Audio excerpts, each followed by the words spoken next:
We are here. I'm pulling up the comments for this morning, so give me a second here so I can see the chat box. Getting tangled. Okay. I told you I didn't think it was going to work. How are you guys? Thanks for the 3 thumbs up. We didn't have to do anything for those, so I appreciate it. All right, so I don't have a topic for today. I'm just lucky I'm here today. Let's be honest. We had, oh, hey, everyone from Michigan and Florida. We had so many questions last time when we did not have a topic, and we went like way over in time. So I thought we would do another one today without a topic in mind. But if I need to have a topic in mind, I'm sure we can. I was kind of thinking about what to do to save time in reselling, like in our business, what we've done. But if you guys have any questions, we can totally jump right in. You can put them in the chat. But we'll kind of give you a brief update on where we're at. Do you wanna give an update on where we're at?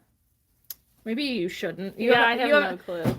I mean, I think we're in a really good place. I can tell you that, like, this is the first Monday that we've had in a while that, like, we're starting the week the way that we're supposed to.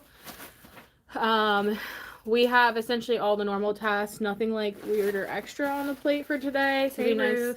Hey, it'll be nice to kind of, I think, start things out for a good week, and really just, this will be our first week with some changed schedules for our employees and stuff to see what those look like. I hope that they're excited. I think they are. I know we're excited to kind of get back to basics and be on a good page. So Wyoming. We'll see what that, oh yeah, I'm It's going. chilly there, I guess. Going to the train station. So we're really excited for that. And then sourcing, we just counted a bunch of our stuff, and we are almost 2 weeks out again for sourcing. So we're really excited about that too. I do not know what we keep doing. And by we, I mean me. Cayley can't count, y'all. But She can bookkeep, but she cannot count how many items we have in the office. I don't know if I just like completely miss when we come back one day. So here's kind of what we do sourcing wise to keep track of how much we've sourced. You guys know we have our sourcing spreadsheet. So like while we're at the thrift stores, we have a Google Docs shared document, and we have a tab for every single day. So what's today?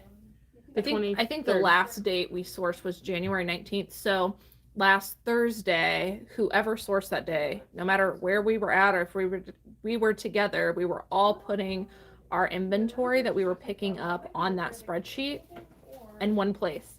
And so we put the title, we put the cost of goods, and then because we're already doing the comp to determine if we're going to pick up the item or not, we find that it saves time to just go ahead and determine price then, because you look up the comp, right? Why do it twice when you get back and forget everything?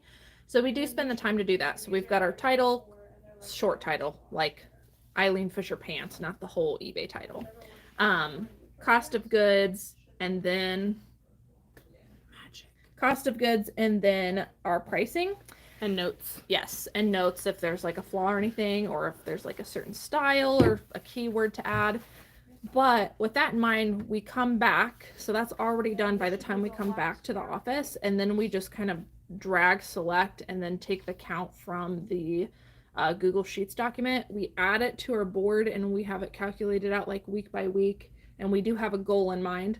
But I don't know if I'm just coming back and completely forgetting to add the number on there or what, but there have just been so many times, or if we're missing, like if people call off, like I know that's happened before, but we said we had like 150 items, I think, for this week that we're living in. And when we just counted, we have this week entire done and 159 for the following week. So yes, which is good. It was like almost 400 items, and we thought we had 100. And I looked over there and I was like, there is no way we only have 100 items. So I don't know what happened, but yeah. Somehow it happens. It's good. Every time. Our goal, I see some questions going through, so I'll be brief, but our goal has always been to be a week ahead on sourcing, because we list a week ahead. So we schedule everything out at least 1 week ahead. So anything that we're sourcing for this week, we don't expect to be listed until next week or later. But we're at a point where I think we're going to get 2 weeks ahead, and we've kind of had somewhat of a breakthrough in the business only because we have had 2 people that we've spoken to that are now helping us source in addition to people on our team. One is just like amazing because she is sourcing, she is listing, photographing, and then dropping the items off to us, like complete process. And then the other one is somebody who reached out to me on Instagram, and I don't think she wants her name said quite yet, but she has been sourcing for me. It's been awesome. So, and then she ships everything to me, but we still have to list it. But between those 2 people, it's really ramped up our business very quickly. And so I do think we're going to need to hire somebody in office again. You know, I've been talking on the what sold videos for the last couple of weeks. I'm like, we are experiencing some quick growth and there are some growing pains in that, but it is a good problem to have. But I think shipping's increased, putting away inventories increased, customer questions have increased. So we might need to hire somebody just to do those things sooner than we expected. Yep. Much sooner. I don't think you were planning on starting until probably middle to end of Q2, like towards the summer. I was thinking we would start looking like March-ish and then really hire and train and then be like good to go on their own like early summer, but we ain't gonna make it there, I don't think. I see some people said they finally caught the live. I mentioned this she mentioned it last one, but we are trying to be consistent on lives. I know we come on like every time and we're like, this is it. This is the month. We're going to do it every single Monday. And then it's like 3 weeks later and we still haven't done a live. Yeah, I see a lot of people saying they finally caught it. But we are trying to be more consistent. We have a lot of stuff in the works that we're hoping to get to this year. I will tease only because a lot of you have been asking, but let me just say this is not going to happen for a long time.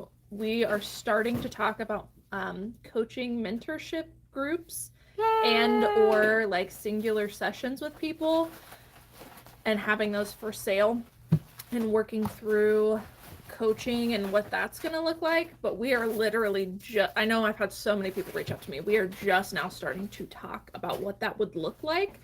So if you guys have any like suggestions, if you would want to be in, you know, a coaching mentorship group, maybe drop some ideas down below of kind of what you'd be looking for.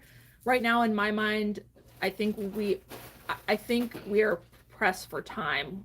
And so we would only be able to do probably a month-long coaching session, touch bases several times a week. 1 month out of every quarter is kind of what I was thinking. And then I think we would have 2 different groups, one being a more of a beginner and then one more of like an intermediate advanced, because I don't know about you, but when I've participated in even just reseller events like Posh Fest or any kind of mentorship groups, there's always a great divide. And unfortunately, the people that are beginners are like not finding value out of the more advanced stuff because they're just not there yet and they need the base steps. And then the people who are more advanced and have been selling for a while, they're like, yeah, why are you telling me how to ship on Poshmark? Like, I've got it. Like, you're wasting my time by doing this. So I was kind of thinking, again, nothing's set in stone, and we're obviously going to discuss it in great detail over the next several months. But if you guys have anything that you're kind of like interested in, you're like, this is what I would like to see. I see some people mentioning a Facebook group. We are thinking of like including that possibly into like part of mentorship. But again, I'd love to hear what you guys think on that. But I think that is the next step for Nikki and I, now that her and I have been able to be kind of eased up a little bit and work on some of those back end future planning instead of having to have our hands dug in deep into the business. So how do you feel about it? I'm excited. I've been wanting to do mentorship for a while and kind of work with different people and look at kind of bringing different things to the table. That's something like, I like people. That's like my, I don't know, my go-to, my strength is like talking to people and working with them. So I'm excited for it. I've been kind of waiting for this moment for a while. Yeah. And she keeps saying, I think it's coming. I think it's coming. I think it's coming. And then it hasn't come. So I'm excited that she's like actually openly talking about it to you, because that's like another level of accountability that, y'all are not gonna let her back down either. So I feel good about it. I do have concerns, obviously, just like I want to make sure when we make that move that we can give you as much time as what we want. So I'm gonna make us dedicate to doing lives every week and then move forward from there. So yeah, I see some people mentioning like other resellers that do similar groups.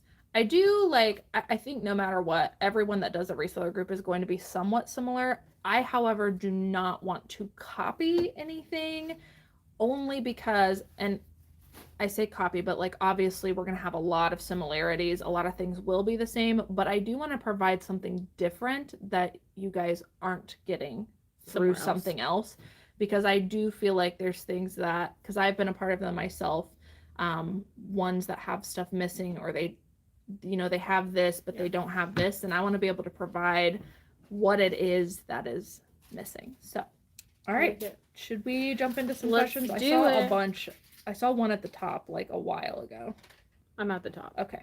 You made me nervous. So I'm back. You guys can drop your questions down below. We are here to answer any reselling questions. Oh, by the way, because I feel like someone's going to mention it, Nikki is still getting pied in the face. However, just not today. She was out all last week because she was sick, and I'm not gonna say the word, but I had the word that nobody's allowed to use on YouTube, and I still feel somewhat dead. So we're gonna postpone for 1 week. I promise you, it's coming.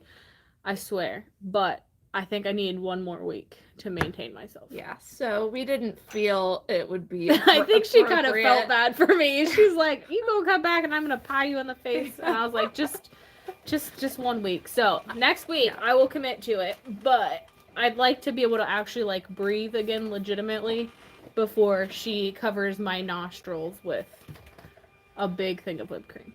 Yes.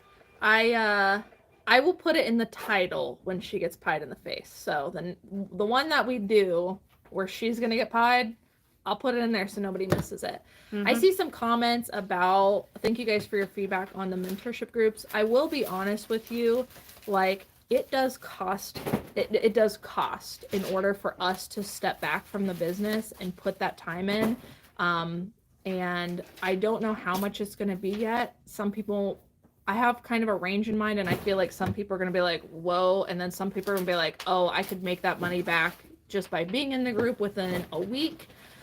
So I will say I am actively thinking about that, but we do have to be able to cover expenses, and we do have to be able to cover our time, and we do have to be able to cover the back work. But I want to let you guys know that whatever we provide at whatever cost, that I am actively thinking about it, and I personally do feel like it will pay off tenfold if you decide you want to purchase that. So, and I just want to add that we're not like, nothing on YouTube's going to change. This stuff's still going to be the same. There's still going to be a lot of free info out there. It's not like we're going to start doing mentorship and then just kind of let you guys go. Like, we still want to do weekly lives. We still want to talk to you guys, answer questions, and like obviously still be helpful. But for those that really want more of like a hands-on, one-on-one, closer knit experience, it'll be there.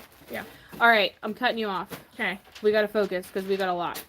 If you're willing to share, what is your return rate on eBay? Do you have free returns? We do free returns, and our percentage was what, like 5.9, 4.9? Yeah, we just checked in the last live, and I want to say it was like around 5%. And yes, we do offer for returns. Is expedited shipping the same exact thing as priority shipping? Thank you so much in advance. Let me be clear when I answer this, because I'm not sure what you're asking, but priority mail is a form of expedited shipping, but there is priority mail and then there's priority mail express. Yes. Both are expedited shipping services. The priority mail is the cheaper out of the two, and I think it's like, they might have changed it because I know they made a lot of changes lately, which remind me to tell you a shipping update here in a second because you need to know as well. But I believe it's like 1 to maybe 2 to 3 business days, but the priority mail express is like 1 to 2. Yeah, I think that's what it was. So it's like a day's difference. Supposed to be more of like an overnight to one business day. So they are both expedited services. They're considered expedited services, but there are two different types: regular priority mail and then priority mail express. I would go with a priority mail. Okay. What is your average time to sale, or time to, you know what I mean, for each item? Like how long it takes an item to sell? Yes, essentially. I've never calculated an exact amount, so these numbers are just me ballparking it like off the top of my head. But I will say, like, we have some that just sold that I've had for over 2 years. We have had ones that we get and sell the next day. But if we're just talking about like what my current business model is over the last year, like actively sourcing the good items like that we normally source now and excluding all of that old inventory that we're trying to wipe out where we didn't really know what we were doing, I would say probably on average 2 months, if I had to guess, because we're looking at selling something within 90 days is our business model. And there's some that sell faster than that. There's some that sell at the like 90 days. So, I would say we're somewhere in between, like probably an average of 2 months, 60 days. Free shipping on eBay, yay or nay? I think that there are. Good morning, Tanya. Good, we have a mod. I know, I was getting nervous. Did we have That's any the other first mods? one? Okay. No. Thanks for modding for us. We appreciate it. If you see anybody else that might want to mod that you recognize, that would be cool. Okay. Ruth, she might be okay with doing it. Ruth, are you still here? If you are, comment, and then if you're okay with it, would you be a mod for us? So free shipping. I think that is entirely up to your business model and what you want to achieve. We choose not to do free shipping. Here is why I choose not to do that. Because whenever you get a return, you have to pay for that shipping.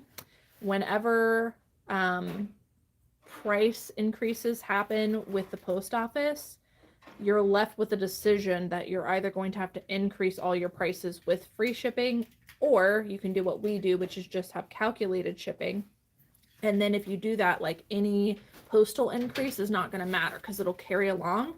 And then I personally just always do calculated shipping because it's like a peace of mind to me that I know that my shipping is always going to be covered. Yeah. No matter what. And you also don't have to deal with buyers. I feel like if we were to do free shipping or like flat rate shipping, I get a lot of people who like try to hassle me on shipping prices, or even if there is free shipping, they try to hassle me on prices. And I feel like by being able to say shipping is calculated by how much it costs to actually get the item to you, I just feel like I have more ground to stand on. Mm-hmm. And so personally for me, it's just more of an ease of use thing, but there are a lot of benefits to offering free shipping, but we choose not to do it. Not saying it's wrong, that's just what we're choosing to do. I like it. I haven't heard from Ruth, so piece of scrap, I know I see you here all the time. Would you be interested in modding for us? Let us know. Give me a comment if so. If so, I'll add it. Heather wants to know, as you're scaling up, do you request a limit increase on eBay, or did they bump your store up automatically? What was that timeline like? Good morning. Good morning. To be honest with you, that I have never heard any reseller or eBay representative explain their calculations on when you get an increase and when you don't. I think it's kind of like a gray area, but I have not had to request an increase for years now. But when I first started, I did. So in case anybody's watching and they don't know, you do have a limit to how much you can list on eBay. When you first start, eBay's like, okay, they're a seller. They don't really know what they're doing. They don't want you to list 200 items and not know what you're doing and get overwhelmed if they all sell. And then they sell and then you don't ship them out when you say you're going to, and then you don't fulfill orders and then your account gets flagged. So that's the reason they do the selling limits, is to kind of slowly get you to a spot where they feel comfortable and you feel comfortable with the amount of orders that you might have. But in the beginning, you do have a pretty low selling limit. I think it's like, it used to be 50, but obviously we haven't been at a beginner level in a while. But one thing you can do is if you go to that like seller limit, you can request, there's usually a button to request more, and sometimes it'll automatically give it to you right then and there. Sometimes you'll hit request more and it'll tell you to call eBay. And I've done that. And when I call, it's literally an automation. And just because I called, they're like, we automatically increased you. And so that was the last time I did that. And that was years ago. I think we actually might be close to needing to increase again, but we still have a little bit of wiggle room. So I've not had to do that for years. And we have significantly increased. For instance, when she started a couple years ago, we had like 2,200 items, something like wasn't that. very many. We're at about 5,000 now. So within 2 years' time, I haven't had to do an increase. And thanks so much, Letitia. I was like, I don't know, we bumming it today, but somebody messaged me on Instagram and they were like, stop apologizing for the way you look on videos. And I was like, you know what? You right. Like, I almost said it today, but thanks so much. That boosts my confidence a little bit because I feel like a bum. But I have not had to request an increase for a while. So I think once you're on eBay and they start seeing that and you do that initial request to increase, you're pretty much covered for a couple of years because there's probably not going to be a way you're going to outpace eBay's increase. But been a couple years, I haven't had to. That was a long-winded answer, but I hope it helps. I'm cutting you off. I'm done. Short, concise answers. With the goal of ASP in mind, how do you balance listing lower dollar fast flips versus high dollar items that help reach your goal? Is there a ratio that you pick up or a listing strategy for those items? I'll give you some free space on this one. Okay. We don't really have a rule limit. I used to say, like, I think when you started, I was like, yeah, we're not picking up anything that is $25 or less. Like, I think that was kind of a rule. We've kind of changed on that because we've learned so much about sell-through rates. So there's like Life is Good t-shirts that only sell for 15 to 20, but we know guaranteed picking it up in like large, extra large and higher that it will sell within a couple of weeks and we'll make that money back really quickly. So we learned to start making exceptions with that. And my mindset was, if we're already standing there, we see the item, we know that the item is going to sell quickly and we're going to make money off of it within the next couple of weeks, why would we be passing on that, even though we do know we're gonna have to take the time to list and all that? So I just kind of changed my mindset on that, where I do feel comfortable picking up those items. If we're there, we do first of all know like maybe 20 items, let's say, that we know that flip quickly, but for lower money. We're okay with doing that because we have really cut down our processes and we know we could get those items listed in probably 6 minutes or less. And we already know the price because we sell them so often. So I don't really have a rule, but I will say we do kind of have a running list. We're not comping every lower item that we think might have a good sell-through rate. We already know the sell-through rate of certain items and we pick those up because we're already there. That's good. I like it. A lot of people are saying that they're glad that they caught a live. We're glad you guys are here too. We appreciate you guys joining in and that you guys actually had the chance to join in. We love when you guys are here. We want to start doing afternoon lives soon, probably like on a Friday or something. Again, not guaranteeing us to that, but we are getting to a point where we might have enough time to do that, and we would like to accomplish that because I know not everybody can get on this early. Shardy wants to know, does having an eBay subscription lower the shipping fees? I see some sellers offering shipping rates that are not an option for me. I have a free account. They do offer discounts, don't they? I'm pretty sure, you guys can let me know in the comments, but I'm pretty sure even if you have a regular account, as long as you are like going through eBay to print, you still get that commercial rate. So no, I don't think that there's any difference in shipping discount by having different store subscriptions or not a subscription at all. But by printing through eBay, you do get offered a commercial rate. If people are offering a shipping rate that is lower than what you're able to offer, they're probably using a flat rate option, or like a flat, they're saying this is my flat cost, and they're listing everything at $5, even though it might cost them more or less than that.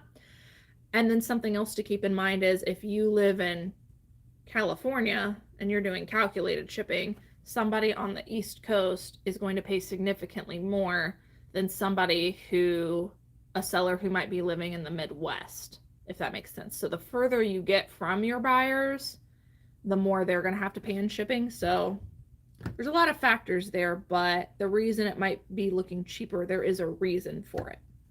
I like it.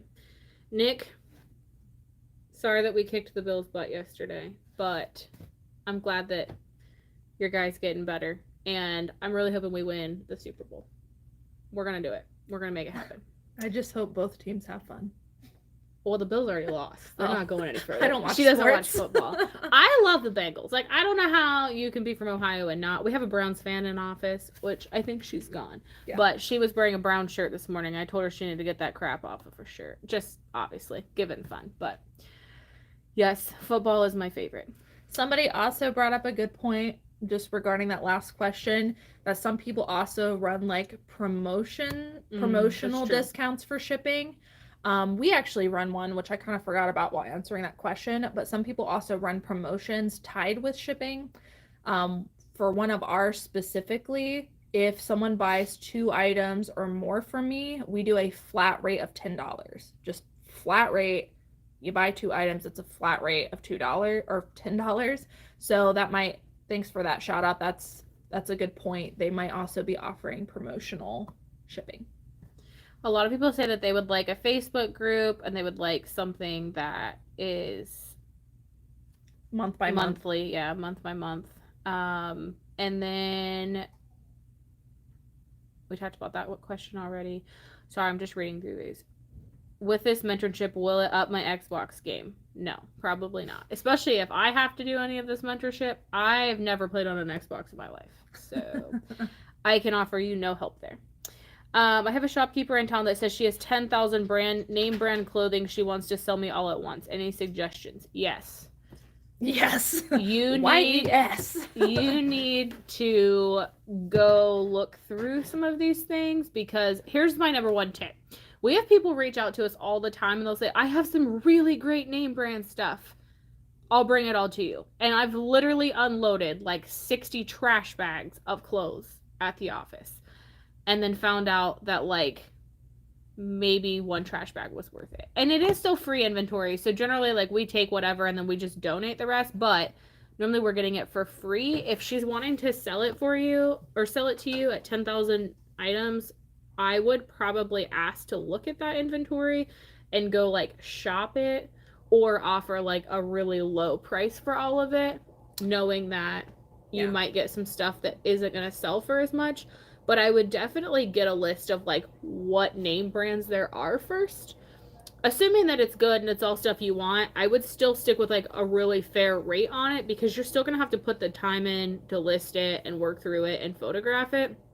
But it could be good, but also just trying to be devil's advocate, don't get your hopes up, because sometimes what people see as name brand items are things that just don't really sell that well. So yeah. If you're in a position where you don't know, like she said, you could either ask to come in and look through a few of them.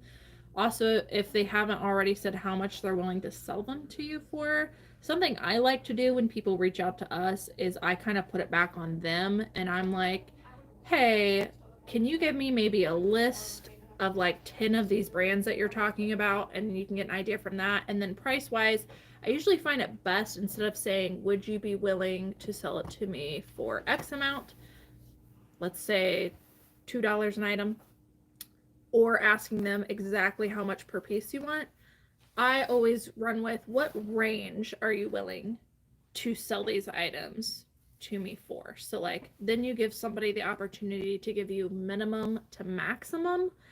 And a lot of the times you'll figure out what their lowest sell to you is, and then you kind of work within that range of knowing what they're comfortable with, people are way more likely to give you a range than an exact number. Yes. Samantha's talking about getting a lot of returns for fit lately, thinking about going back to not accepting returns because half of the sales are getting returned. Returns are going to happen, like no matter who you are, what business you're in, unless obviously you turn returns off. What we found is that if you turn returns off, 9 times out of 10, they're going to force a return anyways. They're going to say that something was wrong and that it was not as described, and then you're risking more of like getting a hit from eBay for selling things that aren't in the condition or so on and so forth. That being said, I do understand that like it is discouraging to sell a bunch of stuff and then have it come back. We go through periods where we have like nothing, and then we have periods where there's like return after return after return. It's obviously totally your decision, but maybe look specifically at what the measurements are. Are they sending it back because the sleeves are too short but you don't have sleeve measurements? Are they asking for, saying the waist is too small but you don't have a waist measurement? Maybe look at what measurements are quote not there, and maybe there's more you could offer. The other suggestion I would have would probably be to maybe add like a note to your description that says like additional measurements available like upon request. And just like put a note like please make sure measurements fit you before ordering, something like that, and maybe people will think twice to kind of double check. Yeah, try to find ways to combat the returns, but in my opinion, stopping returns is not the answer because like Nikki said, they can force it anyways. G-Riz Reseller said, I'm paraphrasing now because the comment's like way up here, but they said he said every reseller thought, or every person thought they knew what name brand was until they started selling on eBay. Preach. I was like, so oh true. My God, I found Hollister. And I'm like, this does not sell for me. I don't know what's going on. Every person that we hire to help with sourcing, we literally tell them, think of every good brand and throw it in the trash. Yeah. Just wipe your brain clean because it's probably not right. I agree that it's very hard starting out. Most memberships are very expensive, way out of the reach for most beginners. So hopefully it will be a bit more affordable since you have, or if you have enough members. Maybe we could look at that too, price difference between like beginners and advanced.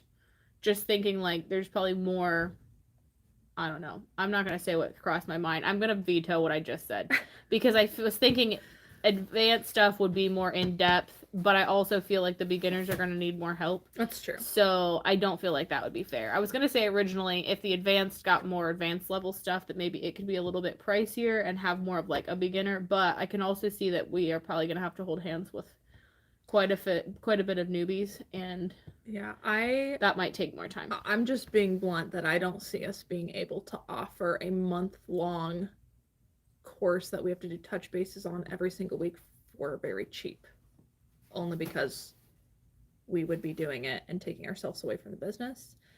But I do think that no matter what the cost is, that I would say within a month you'd be able to recoup that and then some. But maybe we should consider like less of a month-long thing and more of like a, I don't know, like a cheaper, like if they just want to be a part of the Facebook group or something, then they can do that or whatever. But maybe we'll look at different levels of how much attention to see what that looks like for you. But I think we could probably do like Facebook at a cheaper rate for just Facebook. Oh, yeah. We love you. Thank you so much. You did not have to do that.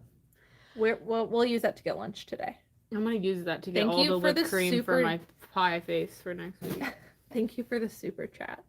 Let me just say, I'll say this too. I have paid hundreds of dollars before for reseller courses that I learned absolutely nothing in. And I have also paid hundreds of dollars for memberships where I it skyrocketed my business. So I do understand the hesitation, and we're taking all of that into account. So thank you so much for your feedback, though. Sorry, one of our new people is messaging me. If you get free inventory donated to you, do you still list items that don't meet your 100% sell-through rate model? Say that one more time. Sorry, I was reading Michelle's comment. She said, I don't accept returns and I haven't had an INAD. Nice to see you, first of all. That is great. I cannot say we have experienced the same thing. Once you start, I don't know how many items you have in your store, but like we have almost 5,000 now, and it's just bound to happen. And that is awesome for you, but I just worry for a lot of resellers watching that would not be the case for them, because that has not been the case for us. We still get people who try to push it through, and then even though they do an INAD, sometimes you're like reporting them and you have to fight the system to get that INAD taken off, and sometimes you don't win that even though you're completely in the right.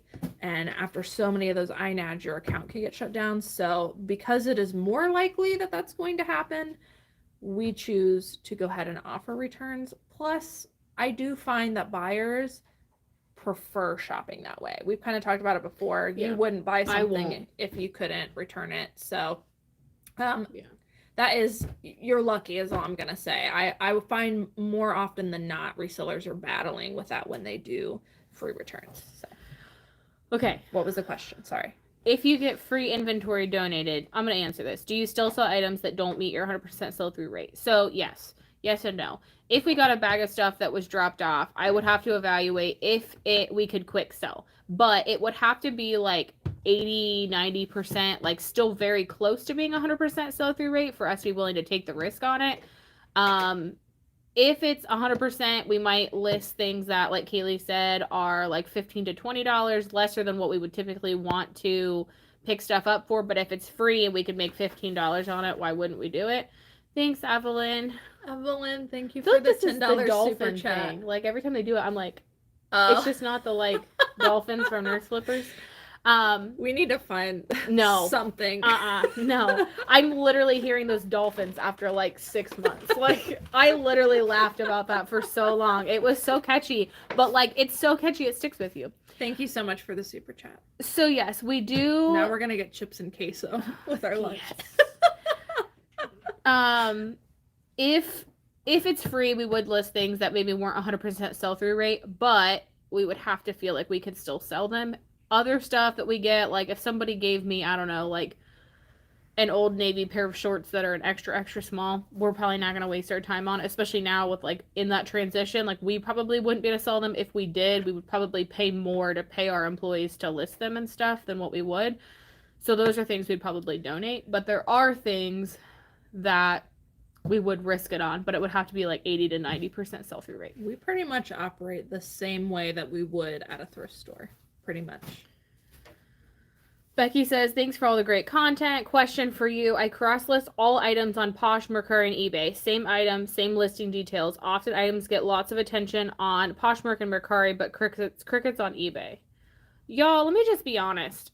eBay seems to be like its own domain, and then you have like what I'm calling the other apps, Etsy, Poshmark, Mercari, that are more app-based.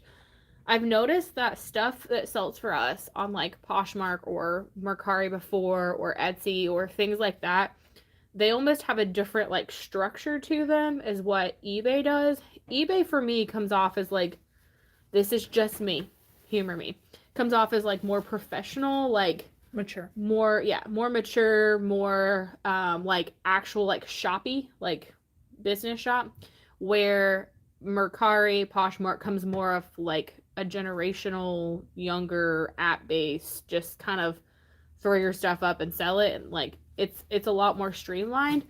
So I've noticed that some things that you might work well for you on Poshmark probably aren't going to work well for you on eBay, and some things that work well for you on eBay probably aren't going to help you on Posh, if that makes sense. Yes, you guys are spot on. There's just a different audience on each. That's why things sell differently.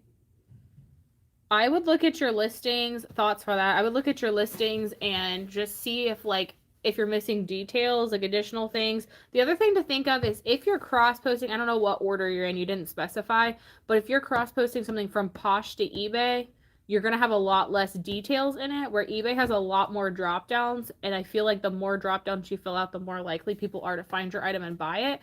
There's also a lot more of those items on eBay, I feel like. Most people use eBay, where it's like the #1 selling platform. So I feel like You might have more competition there for your exact item.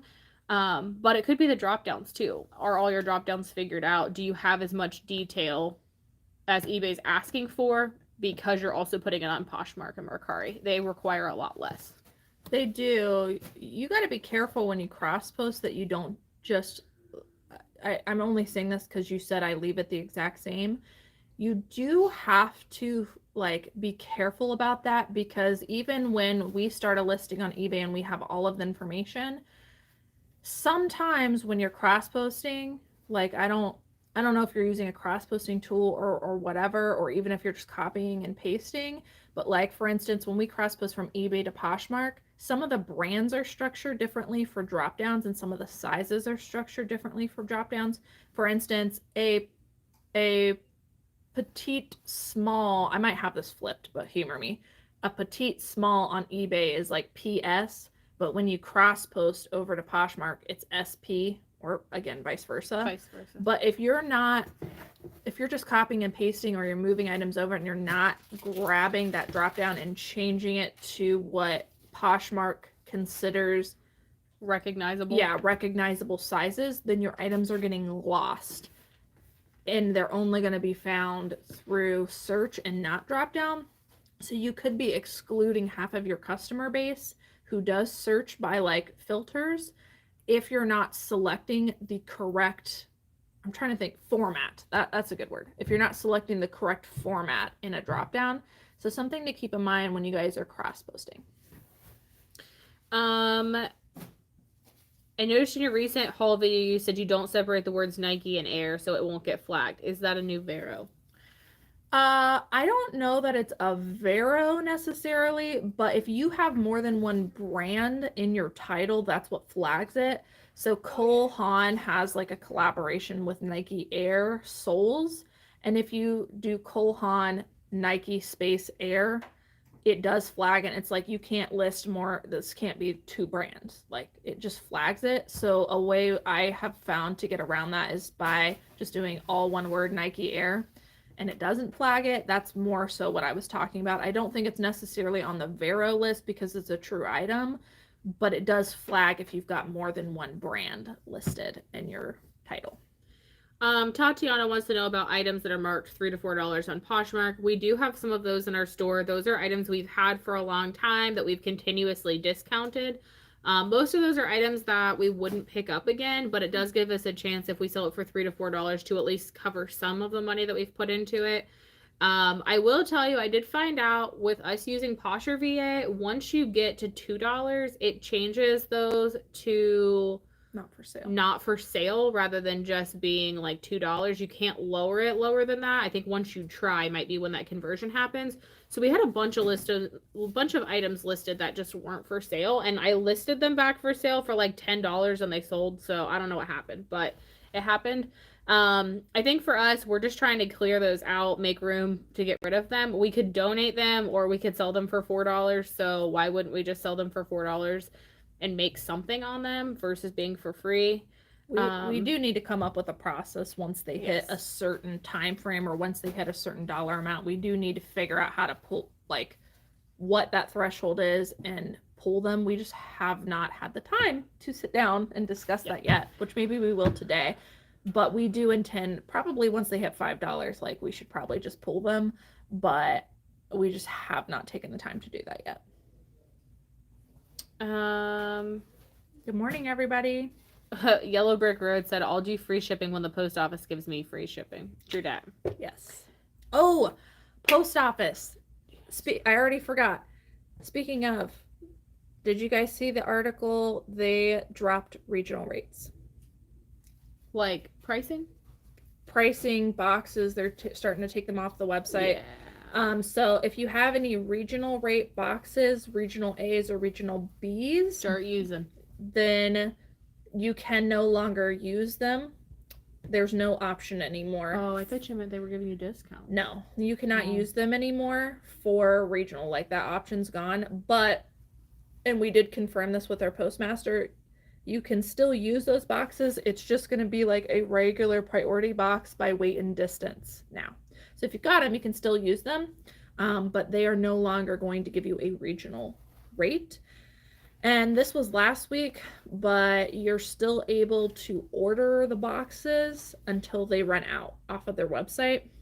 So we have quite a few here, and then I think our shipper really likes the top load bees, so she, I believe, went ahead and tried to order some more of those because we do use them on Poshmark, and they're also just, even by weight and distance, they're just a good size for a free shipping supply. So just letting you guys know, you can still use them for weight and distance, regular priority mail, but you'll no longer get a regional rate. And if you really like those boxes, I'd go, if they're still on the website, and order them. Do you guys use store categories or eBay categories in your store, and why? We use both.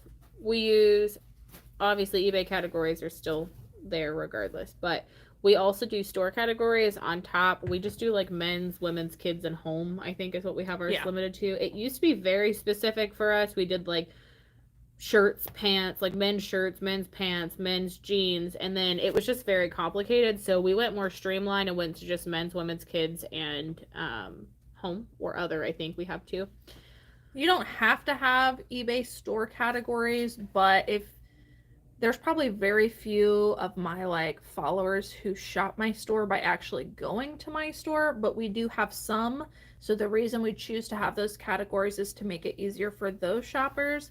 But that's kind of a choice. I like having both options. They can shop my store by category, or they can just find me via search, which is how most people find me. But we do have some, over the last year, we've actually got quite a few repeat buyers who shop our store like almost every week and buy bundles from us. So it's been really nice, but that is why you would want to have eBay store categories. Do you pay quarterly taxes or end of the year taxes? Do you mean business or personal? Business. Quarterly. Well, monthly to quarterly. It varies state by state. Check in with a CPA. I don't give tax advice. Hi, Joe. Good morning. Happy to see you. Yay. Lisa, I think having eBay categories is overwhelming. I have less categories as a store than what eBay uses. Do you think this next year is going to be more of a volume selling versus higher price to keep your profit numbers the same or more? Timothy, here's what I think some people have kind of thought with us, and I realized this the other day, and I meant to bring it up to you, and I forgot. I think some people think that, like, we just dropped, like, our regular plan of sourcing. That's still the same. The only thing that's changed in that is that we now allow ourselves to pick up some lower priced items. So we're still picking up just as many high priced items as what we would be. We didn't like scrap our plan and we're only going to the bins and we're only getting $5 to $10 items. We are going to the same stores. We're still picking up the high quality stuff that we used to pick up. We just allow ourselves to pick up stuff that may sell for a little bit cheaper, but has like 150 to 200% sell-through rate, like a very outrageous amount of sell-through rate. So as far as like needing to sell more and becoming more of a volume seller, we won't need to become more of a volume seller to keep profit where we need it to be. It just essentially gives us an extra avenue for income by picking up those items, but it's not like we've derailed and kind of gone into just volume selling. We kept the selling structure that we had, just gave ourselves a little bit more room to pick up some other cheaper things. We're still aiming for an average sell-through rate of between $30 and $40, which, excluding all those clearance items, we actually do hit week to week. So as long as we stay within an average, picking up some higher price, picking up some lower price, obviously average, as long as we stay within there for like the newer items that we're picking up, we're pretty comfortable with that. And that hasn't changed. I saw Joe said no more buy me a coffee. We still have the buy me a coffee link. All my links are now in the Linktree. So if you guys go to the description and you want to buy us a coffee, you can still go do so. You just got to click the Linktree. But yeah, no, we're still using the buy me a coffees. Yep. We still use them. Nikki, not so much. She's trying to get away from coffee as much as she can, but she still gets like a decaf or a tea or something like that. Yeah, appreciate it. Simply Shenanigans, I am disappointed in you because you are a Chiefs fan. So we'll see. I hope that we win, because if we don't win and I have to face you next week, I will be slightly sad. But also, like, true fact, I have a young son, and he, like, wants to be Joe Burrow when he gets older. Like, that's all he wants. He doesn't want to play football. He just wants to be Joe Burrow. So I gotta give it to you. He's screaming at the TV all day yesterday, run faster. So good morning, everyone who just got here. I'm happy that you could make it. We are 50 minutes in, so you might have to go back and watch the replay later, but we do have some more questions that we're going to get through. We are approaching an hour, which I'd like to get off. We've got about 10 more minutes, so we're going to like cut it off. So if you guys have any questions, make sure to drop them now, and we will get through them. oh my God, hold up now. I lost my place. We're way through that, aren't we? I don't know. Give us a minute. Nope. Okay, I found it. Do you utilize autofill template, for example, like Text Blaze, for filling out quickly information on your listings? No. I admire you too because all y'all know about what to sell and have a lot of knowledge. Thanks. We love you, Letitia. Do our best. I was planning to jump into full-time reselling, but after a thing happened in my life, I've been part-time for a little over a year. Any advice on jumping in full-time? Do it slowly. Do it slowly, but work your business full-time. So, like, if you're gonna work it like a full-time job, invest in the time. If you only want to work 20 hours, that's fine, but set a timer, make sure you're actually working the 20 hours. And I think it'll help you grow your business in that time. I would definitely recommend cutting your processes down and getting it like set in stone as much as you can. Meaning like you evaluate and time every single process and figure out how to perfect it and save time before jumping into full-time. Because if you've already got inefficiencies and problems in your business part-time, then going full-time with those issues are just going to, quantify that even more. And so get it as much as you can exactly how you want it and as efficient as possible before pushing down the gas pedal. I can't figure out what I'm doing wrong with promotions on eBay. I've never managed to create a coupon successfully. Does eBay offer individual help or tutorials on this stuff? Also, I think so. My sales are always unsatisfactory because I can't easily choose out of my $14.99 items those I want to reduce prices on. It won't allow me to go from page to page during the choosing step.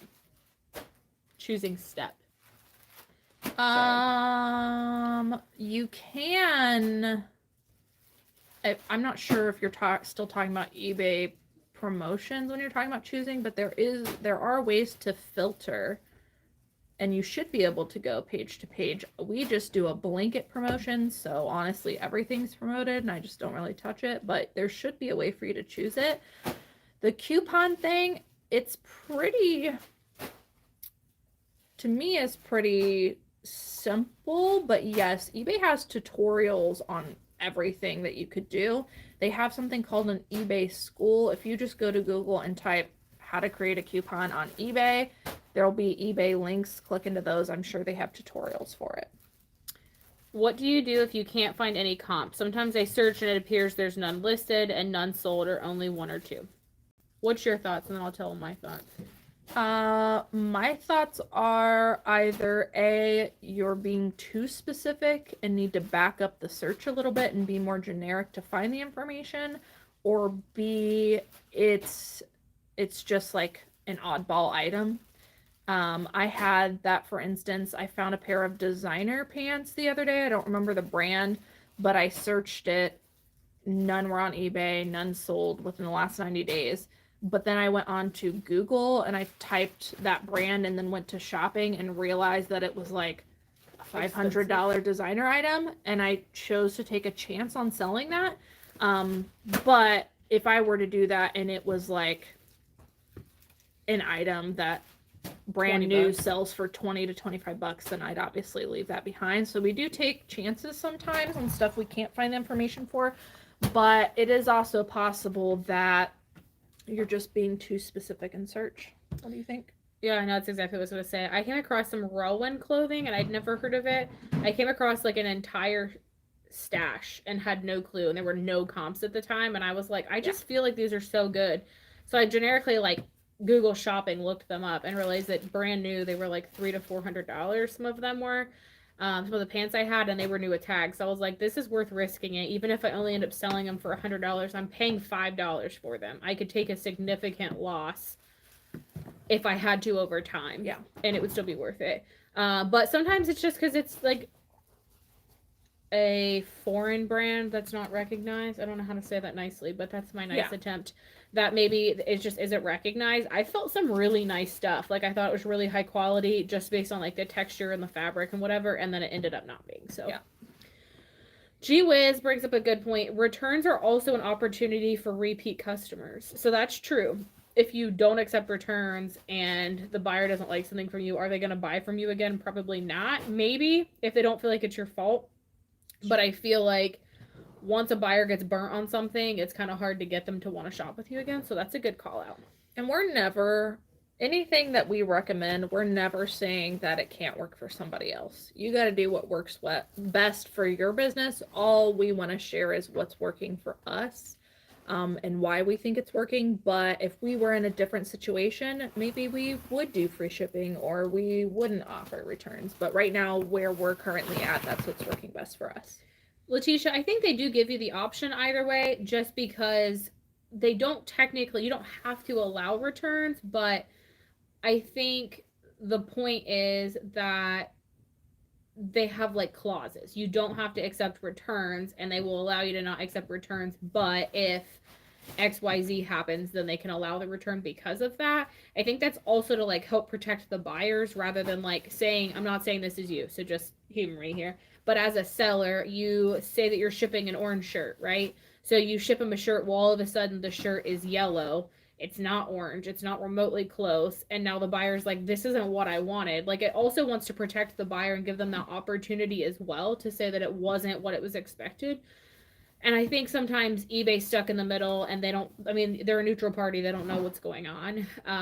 And they just take the best that they can with it. But I think that's why. Piece of Scrap said, if they return an item, I'm not sure I want it back. That's true. Yeah. Sometimes we're like that. Like, we'll get something that we sold for really cheap, and they're like, oh, it didn't fit, return it. We're just like, just keep, donate, we'll give you a refund. Like, we don't want to pay the return shipping to get it back. We'll just, hey, little miss, nah. We just want to return, or we'll just give you the money back. We don't want to pay for the return, which is essentially going to cost us more money for us to get it back and probably just donate it. So sometimes that's the option. I think we need to rapid fire. I'm trying. We are halfway through the chat and an hour in. Hey, guys, we have, oh my gosh, we have so many people watching. Hey. 212 people. Because they thought I was getting pied today. On a Monday morning. Thank you guys so much for being here. Don't forget to hit the thumbs up. It really helps support our channel, and it's free. Also requesting a video about how you guys stain, treat, / clean. We don't. If we put Dawn dish soap on and it doesn't work and the wash, literally, I don't even care. She laughs, but I can't say that word. I kid you not, that if we spray it with Dawn spray and wash or put Dawn on it and throw it in the washer and it doesn't come out, gone, done, get out. We don't care. We don't like you. Get out of here. Also, I can't tell you the amount of things that are dry clean only that I've put in my washer. Like, I just throw it in there and pray like hell. Yeah. And it works. Every time. We're very amateur at getting stains out. Although I will say one of our employees who has some college experience just told me that she did an entire class on how to get stains out of stuff, which was a big mistake on her part telling me that. So I was like, ooh, I'm going to ask you stuff, but we really don't. We try not to pick up anything flawed. The only time that we pick up stuff that might need stain treated is if it's going to be a really like high dollar item. Yeah. And disclaimer, and if the stain does not come out, we'll still be able to sell for a decent amount. So, sorry, I just saw one quick question. Working schedule for you and your employees. We work 8 a.m. to 4 p.m. Monday through Friday. You gotta quit going out of order. You're gonna make me confused on which ones I'm reading. It was a quick question. I know. Descriptive terms would be nice. Don't we have a video about descriptive terms? I think we do. Some like lives. We've done some keyword games on lives. Yeah. Those would be good opportunities. Plus, we have the keyword doc if you want to purchase that. It's only $5. Everybody wants me to bring back the keyword videos. I just have not had time, but it is on the list. Not next week. Maybe 2 weeks. Yeah. Sounds good. One last thing is how to tell men's shirts between men's and women's shirts. Sleeve length, sizing, Buttons. buttons. If you look up how to tell, there's like a picture you can usually tell. There are exceptions. If it goes from one way over on button-up shirts, it's a women's. If it goes the other way, it's men's. You'll want to look that up because I don't want to mess it up here on camera. But Women's buttons are on the left side. So like if you're buttoning your own shirt, women's are on the left side, and men's are on the right side. I would look up a picture. I know, because I have to think about buttoning a shirt No, every no, I freaking know, time. but I think people might get confused without a diagram. So I would look up a picture on Google and figure it out. But most of the time you can tell just by holding it up. And for me, the biggest indicator is sleeve length because men's sleeves are significantly longer than women's. So if I hold it up and I can tell that the sleeve's super long, I'm like, oh, that's men's. But we get some tricky ones every now and then with like vintage items. When offering free returns, do you save on seller fees on eBay? That's a good question. I believe so because I think unless they changed it in order to be a top-rated seller, you have to offer free returns 30 days at least. And with top-rated seller, you get a discount for being a top-rated seller, which does include some final value fee discounts. So yes. Good morning. When people have a big bundle in Poshmark and you have to upgrade the shipping label to a heavier weight, do you just eat the cost of the label? You do. You do. Yeah, they take it out of your available balance. I found that out because I went to look at my balance a couple days ago and I was like, why do we have negative money in there? And it was because of upgrading shipping labels. So they take it out of your redeemable balance. I like that. Also, fun fact, sometimes they only let you go up to 10 pounds. I say sometimes, but it's all the time. We just slap that label on it and send it and pray and knock on wood at Poshmark. Ashley, if you're watching this, I'm so sorry. It has not come back to bite us yet, but I really need Poshmark to update how many pounds you can ship. Or tell us how to go about that. Yeah, maybe we should ask Ashley. You got a thing with her Wednesday. Oh yeah, I need to set an alarm for that. Okay. Anyways, keep going. As taxing is approaching, can you go over how to access the reports you need from each platform? Don't you have a video on how to pull those reports? No. Nope. I need to make a video on that. It's really easy on Poshmark. It's just my sales report. You go to like your little icon, you go to my seller tools or my sales, it's under my sales report. You tell it when you want it to give you the information and then it emails you a spreadsheet with all of the info that you need. Or on eBay, you can go to the performance tab, do the same thing, filter by what dates you need, and then there's like it'll show you on the screen, or you can also download the report and same thing. It'll let you export, it'll create a spreadsheet for you. I am planning on making a video about that, but it's very simple. Performance tab on eBay, my sales report on Poshmark. You can look up how to get to those or rewind this. Becky from earlier said she starts on Posh and then pulls all the content through Flip tool to list on eBay. I'm careful about the details importing over, but not filling in all the details eBay likes. How important is that? I find it's very important. That can be part of what your struggle is there. eBay requires a lot of information in order for them to push it to the right buyer. So if you're leaving out, I'm not saying you have to fill out everything, but if you're leaving out stuff like, let's say sleeve length, or like whether it's a V-neck or crew neck, those ones that are like pretty easy to answer, that might be the difference between you getting sales and not getting sales. Alicia, we start on eBay and then cross post to Poshmark, or to List Perfectly, and then cross post to any other platforms. Right now it's just Poshmark normally. The reason we do so is because eBay has the most drop downs, the most information. So essentially we fill out the item with the most information, list that, and then cross post from there. So we don't have to do really any additional steps. There are obviously multiple ways to do it, but that is how we do it. Autumn wants to know, how do you remove something on Posh with likes? Do you do that on List Perfectly? We edit the listing so you can change the size on the listing. So like say if it tells you that you can't because there's offers or whatever, we change the listing size, it'll kick off the offers and then we end the item. That's our workaround on that. If that doesn't work, because we've actually ran into this lately. Oh, yeah. That sometimes we change the size and that trick doesn't work. Changing the brand, editing the listing, changing the brand, if that doesn't work, listing it with the addition, and then edit and delete should work, we found. Little Miss Nat, thanks for putting that playlist. Little Miss Nat just put a link to the keywords playlist. They are older, but I still think that they're valuable because you would still use those words, but I do hope to make some new ones soon. I also really want to do some brand deep dives. Like, I think that would be good. Autumn, I'm kind of confused because you just said I'm already running into this issue and had to cancel an order on eBay. So with you saying that you can't end things on Poshmark, I wouldn't assume you would be removing something on Poshmark unless it had sold on eBay. So I'm just kind of confused on where that's coming from. But for us, 90% of our issue is if we have a multiple sale, it's that it's selling on Poshmark, not that it's selling on eBay. Not that it doesn't happen sometimes, but I'm just kind of confused by that. So if you need more clarification on removing items, let me know. But I think we might have hit the nail on the head there.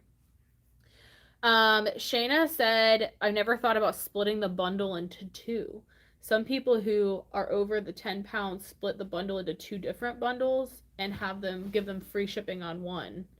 I mean, and then yeah, if we can catch it beforehand, we try to. The problem is sometimes we'll have someone buy 20 items from us in a bundle. Yeah, we had one last week. It was like and 28. We don't, like, we had no communication with them. They just they add everything to the bundle, and then we have an automatic bundle discount, so they purchase outright.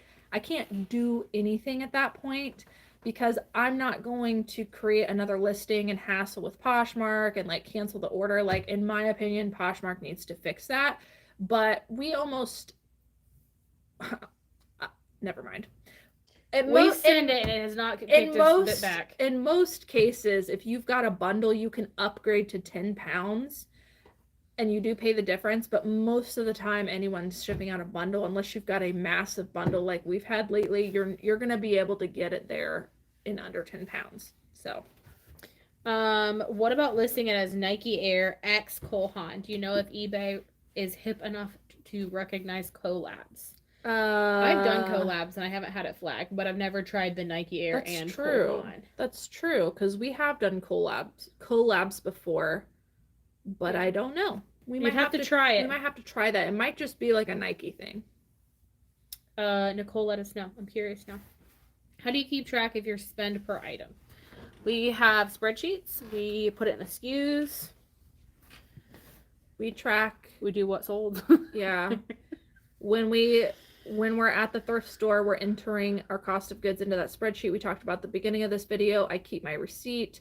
I log my receipts into a bookkeeping spreadsheet that I created.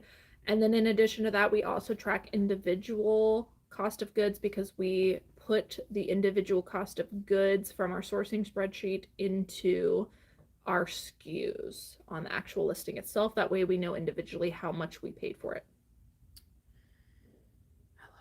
Skip. Yeah. We do not delist and relist. We just auto relist every 30 days and we just have it set to that. We do not end and relist.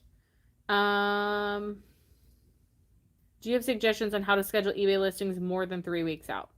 No. We do not. We just schedule as far as we go, and then you could really I don't know, you could put those in maybe like another day. Like you could do a different time if you knew you were over. You could do like a note in the SKU for like, I don't know, say Saturday was the last day you could schedule. You could do it for the date of whatever that Sunday, Monday, Tuesday, Wednesday, whatever you were going to schedule further than that, and schedule it for the last day. And then as time kind of moved, you could go back in and bulk edit those again. That's true. I just feel like that would be complicated at that point. My opinion is if you're scheduled that far out, maybe you should consider increasing your daily active listing, because that's where we're at. We decided once we get back to 2 weeks out again, right now we're 1 week out, a week and a half. Once we get back to 2 weeks out scheduled, if we get to the point where we're like stopped by eBay, we just decided, okay, it's time to increase active listings each day. So yeah, but Nikki did bring up a good point. If you can remember to go back, just schedule it for a different day. As time passes, grab those again and reschedule them for a further time out if you did want to get them out of your drafts. Because like I do understand that we are experiencing that now where you have so much in your drafts and you're like, I just want to get those drafts out of the draft page so that it's less chaotic and I know what's what. Like I totally get that. So that would be a good workaround. That's probably what I would do. Yeah. Just to make sure, and do it for the last day so you have time to change it. And then every morning kind of go on as a reminder to like push it for the next week. Yeah. International shipping. Any thoughts and strategies? We do not international ship directly. We just use we use the new eBay global shipping program now, international shipping program, but I personally choose not to do it directly, even though it is cheaper for myself and the buyer. I just don't want to deal with the hassle of it, especially when it comes to like returns. So I just use, if you're like wanting to dip your toes into it, I would just use eBay's global shipping program or international shipping program, let them handle it, because then all you have to do is ship it to their warehouse within the United States domestically and they handle the rest. It's pretty painless. On eBay, which do you find works better for you? Coupons or store-wide sales or offers to watchers? We just started using coupons, so I really can't attest to whether they're working well yet or not because I just started using them. But I will say that having a store-wide promotion has been very successful for me. And then also, what was the last one they said? Offers to watchers, coupons, and store-wide discounts. I would say most of our stuff is more successful through store-wide promotions. Because people don't have to hassle and interact too much. It's just already there. But then second to that would be offers to watchers. And then I can't say with coupons quite yet. I saw a comment about Pi Day. Nikki just came back to work. She's been gone for a week because she was sick. So I didn't feel it would be fair to pie her in the face today because she already is like recovering. So we are still doing a Pi Day. I don't know if it'll be next week or the following week, but I will make sure to put in the title of the live in advance that it will be Pi Day and she will get pied in the face. I'm fine with it. I don't even care. Cayley was like, do you want to get a shower cap? And I was like, nah, Sunday, it's fine. So, I'm looking to hire a person to source and another person to list. How do you suggest paying employees, hourly or commission based? Depends. In my opinion, after doing both, there is definitely a perk to having hourly employees and being able to tell them when to report to work and being able to like work around them and like know what's going on all the time. There are also perks to 1099. Just because then you don't have to chase pace as much, but you focus more on just a list of tasks. And they can kind of work through things the way they wanted. I know our old employees they really appreciated that. They could really work when they wanted. They could come in early. They could stay late. It didn't matter how many hours essentially they took time. We knew how long it should take essentially. And we paid them for the amount of tasks that they did with the expectation that they completed so many tasks. On the other side of that, it is nice, especially with like shipping and stuff like that, to know what that looks like. If you're specifically looking at sourcing, you might suggest being paid based on the items that they receive or like that you receive. So whether that's commission or whether that's like a 1099, you supply me with 50 items each week. I don't care how long it takes you, so on and so forth. If you're looking at a person to list, again, you could either do 1099 or you could do an hourly person. Again, my preference for listing is always to have somebody in office, in person, that you can work with hourly. But I do think there are perks to both. Yeah, you got to figure out what works for you. I personally would say if it's your first time hiring anybody, I would test the waters with a 1099 contractor. And then from there, once you decide like what was working, what wasn't, maybe consider going hourly. But here's what I will say. If you're someone who has never hired before and you don't understand doing taxes for your new hires, I would highly recommend getting an accountant or a CPA. You can actually hire accounting firms just for payroll. So you can that, and that's what we're doing right now. I did it myself for a couple years. It's very stressful. It's a lot of research, so I'm very happy to now hand that off to somebody else.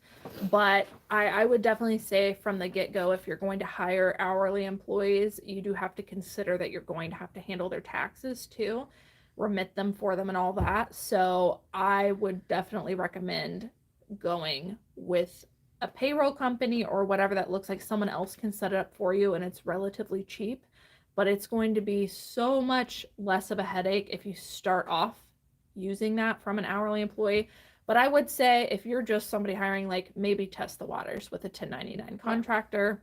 Hate to say it, but maybe pay them under the table for a couple weeks, make sure it's actually what you want, and then you can move forward with hourly. I saw in another video that you picked up a Free People top because there weren't many listed or sold. You took that as it might be in demand. I always take that as the opposite. Was it just a gut feeling? I don't know what this is.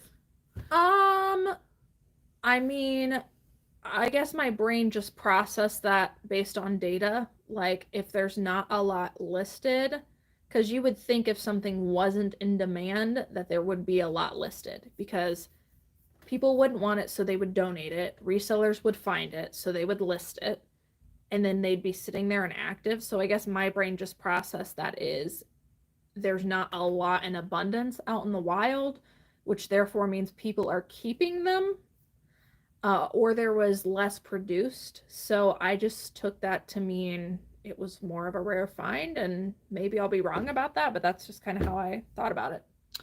Just Jules called it out. We need thumbs up. There are 218 of you and 97 likes. So if you guys could take a minute and give us a thumbs up, I would appreciate it. I don't know. I'm going to have to start like having a weekly if we reach X amount of viewers and X amount of. That reminded me, somebody asked why you were getting pied in the face. She did it to herself. I did. And it's because the last live that we had, she said if we reached a certain amount of likes, she would let me pie her in the face. And by the way, that came from the place we used to work at. Our managers would incentivize us to reach a goal by allowing them to pie them in the face. That's where that came from. Yeah. She's just a glutton for punishment. But we did reach our likes, so people really wanted to see her get pied in the face. So she's got to give the people what they want.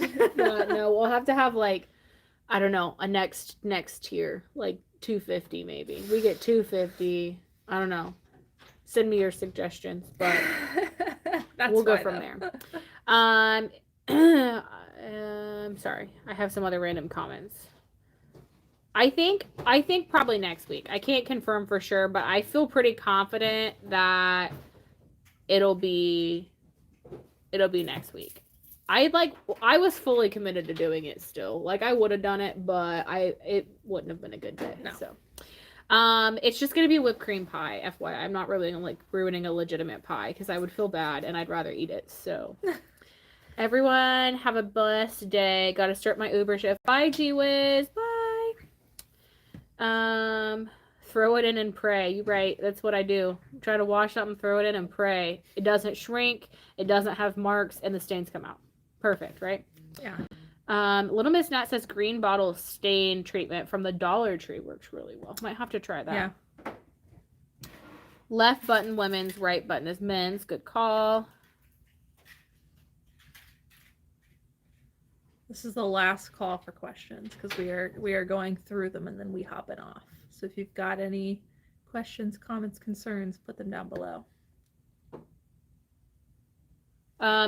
Joyous Vintage said sometimes USPS weighs your package so inaccurately that there is no way that it is right. Like I shopped 5 small tumblers. The package weighed under 5 pounds, but I got an email from Poshmark that the package was 29 pounds. I wrote to Poshmark that this was a massive mistake. That is shocking. I'm surprised. I think it really depends on the carrier or the location. We have a really good post office and they are very accurate, I'll just say. If you sell something on eBay and have an offer outstanding on Posh, you can't end the Posh item. You can end the Posh item if you make changes. Change the size, change the brand, and then relist, and then it'll allow you to go back in and delete it then. That's a workaround. I have some Cole Haan Air Max heels that I've had for almost 5 months. Well, almost now. We had a pair of Cole Haan Nike Air boots that we had for a while, and I was surprised that they didn't sell as fast as what we wanted it to. The ones that I just picked up, I feel like sometimes I show stuff in thrift hauls and people are like, I gotta get everything in that brand. That's never the case. That's not what we're saying. But the Cole Haan Nike Air ones that I just showed were because they were men's boots, and those did comp well. Can you explain the reasoning behind scheduling out listings a week ahead? Yes. Snow, call-offs, employees get sick, just to like be ahead in case something happens. By us scheduling our listings out in advance, we know that stuff is going live every single day. If something happens, we have call-offs. For some reason we can't get here because of snow or whatever that looks like, we know that things are going active. It also helps clear out your draft bank, which is like huge when you have as many listings going live as what we do each week.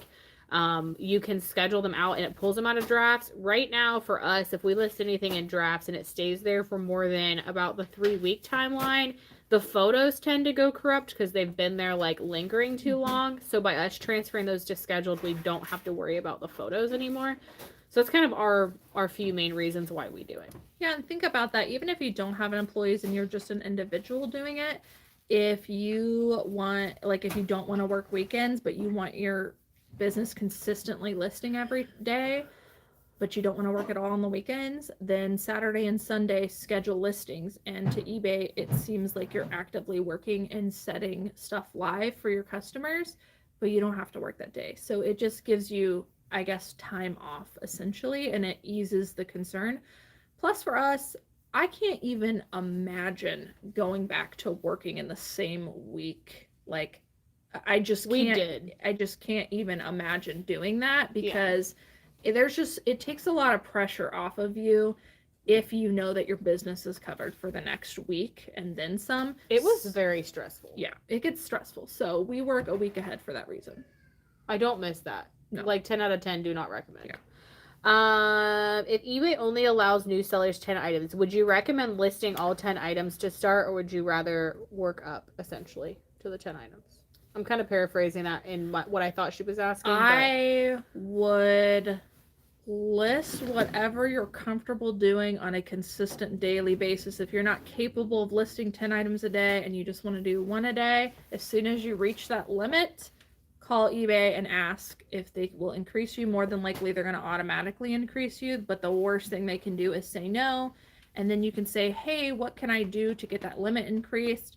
And then they might just say, hey, it just takes time, but more than likely they're going to go ahead and increase you. But I would say do something consistently. Once you reach that limit, call eBay and say, hey, I've reached a limit. Can you increase me? They're more than likely going to say yes. On the flip side, we have talked about doing live shows. We're not going to go down the rabbit hole. I'm cutting you off. We have been talking about potentially Poshmark shows. We have talked about whatnot shows. But again, I think we always come back to we just haven't had the time to commit to it. And I'm just going to be blunt. Cayley and I don't like to half blank anything. So if we're going to commit to doing something, we want to commit to it 100%. And I don't feel like we can really get an idea of whether something is really going to work for us or not if we don't actually give it a fair shake. So we're not committing to anything until we actually have 100% time to focus on it and make sure that we can do it. But yes, I think that eventually we will do something. Your best 10 items. If I were doing it myself and I needed the motivation, then yes, I would pick the items that I were most excited about and list those first. But we have employees who list who do not get the choice. It's just like list whatever's there. And in my opinion, that's the best way to do it. But if you need the motivation, then yeah, cherry pick the 10 items you're most excited about. But then you got to create a plan to handle the items you're not excited about too, so that they don't become a death pile. Yes, no death piles. No way.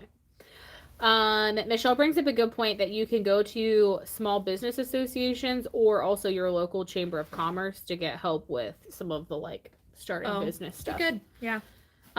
Tracy says someone has a large bundle of my items in Poshmark, but one of the items has sold. How do I remove that item from the bundle so I can send an offer? I've been having a lot of issues with that lately. Sometimes you can go into it and hit remove. Otherwise, I usually have to like tell the buyer to remove it. If you don't see an option to remove within their bundle, you might have to ask them to, because I've seen it be kind of glitchy lately, but that's what I've been doing. Janelli says, have you guys heard of One Shop? It's a listing app that also has bots that share your closet and automatically delist on all other platforms when items have sold.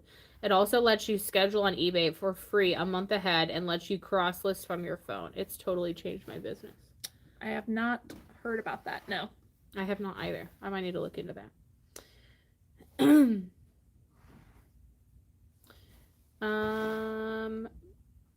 Oh, I couldn't figure out what Alicia was saying. Alicia said pie day. It would be a great time for an afternoon live, so I can go home right after. Hey, that's a good point. That might be a good point. When do you use not for sale on Posh, or do you use it at all? We try not to use not for sale, like, ever. Now, you might go onto our Posh and find some things that are not for sale, but that's because, again, when we lowered the price on them, it pushed them into not for sale. And I haven't had a chance to work back through their spreadsheets again yet, but generally we do not use it. Yeah, if it's sold on another platform, we try to just delete it. Do you have a baby? I do. Why is there a baby here? There is a charge to schedule out. We only schedule out on eBay right now. There is an option to do it on Posh, and I believe Posh is free. But eBay, it costs 10 cents per listing. Fun fact, though, if you schedule it for like noon and then you go in the morning and just set them live, then you don't get charged for the payment. So there's a workaround, but it also still pulls them out of drafts and it saves you the money. So definitely worth it. Yeah. Thank you, Michelle, for putting that word into the chat for me that I wasn't allowed to say, because I don't want to get Cayley demonetized. So, how many employees do you guys have? I'm so inspired to grow to your level. We have 2 in-office full-time employees, 3 if you count myself, and then we have 1 semi-virtual. We like meet up with her a couple times during the week. Trial basis. She's very new. We just started it. So we're working through trying to figure out the details on that and kind of shake that stuff out. That's actually her messaging me now. And then we're probably eventually going to be hiring again for like shipping, maybe some sourcing, inventory questions, things like that.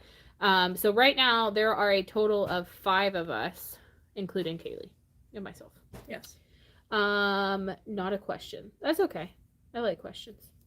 How is it going with less photo editing? I love it, and it has not made a difference sales-wise. But again, no rabbit holes here. Nobody's coming for my head this time. It looks worse, but we're okay with it because we're still getting sales and we take less time to photo. One Shop is $45 a month, Joyous Vintage says. I don't know what that looks like in comparison to the others, but... Yeah, I mean, I'm not telling you to go over there because I've never heard of it. I've never tested it. I would have to test it and see if it even like did what it says it does. But I personally like having the control of like being able to like cross post and like take items down and know exactly what's going on in my business. So I'm not telling you to go over there, but if it does multiple services and you're currently paying for multiple services, maybe it's not a lot compared to how much you might be paying on multiple services. But I know nothing about that, so I'm not going to recommend that because I don't know. Lisa kind of asked about the same thing. Do you use both Posh or VA and List Perfectly still? Yes. Do you suggest using both for a new reseller? I'm a busy mom / caregiver having trouble getting listings started in general. Thanks.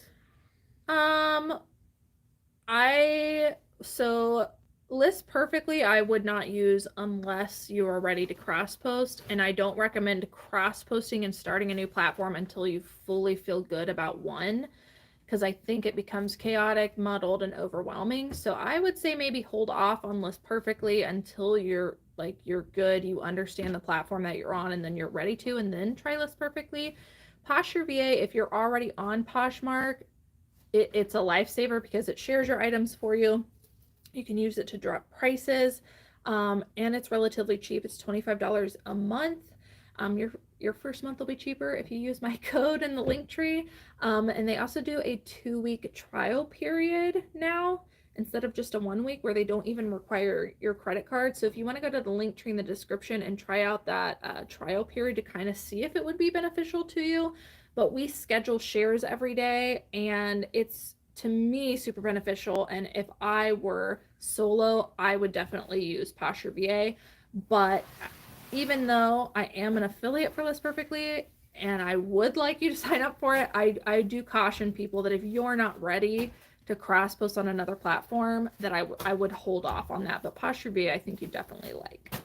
Are you an expert on the eBay listing quality report? I have a question about that.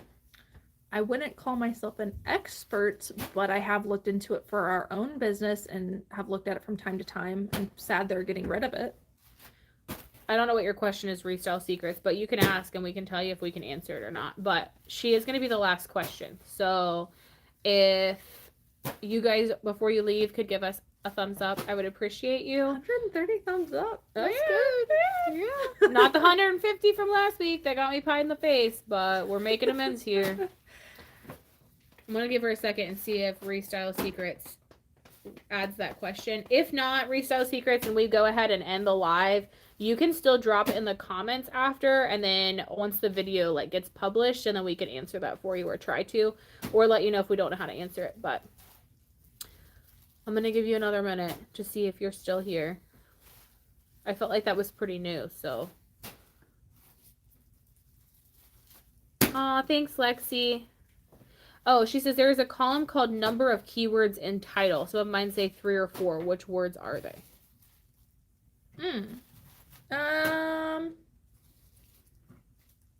I don't know, is the long short of that answer. I would assume that what they are considering keywords are the stuff that is in their drop downs.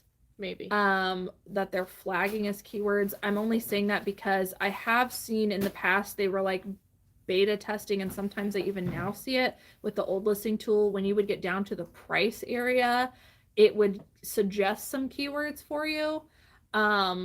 But they were all like keywords that are the same words you could pull from the drop downs in there. So I'm guessing those are the keywords that they're talking about, but it's probably stuff like crew neck or hooded or long sleeve, short sleeve. Sometimes even like bohemian, because that is a style aesthetic that is in their drop downs.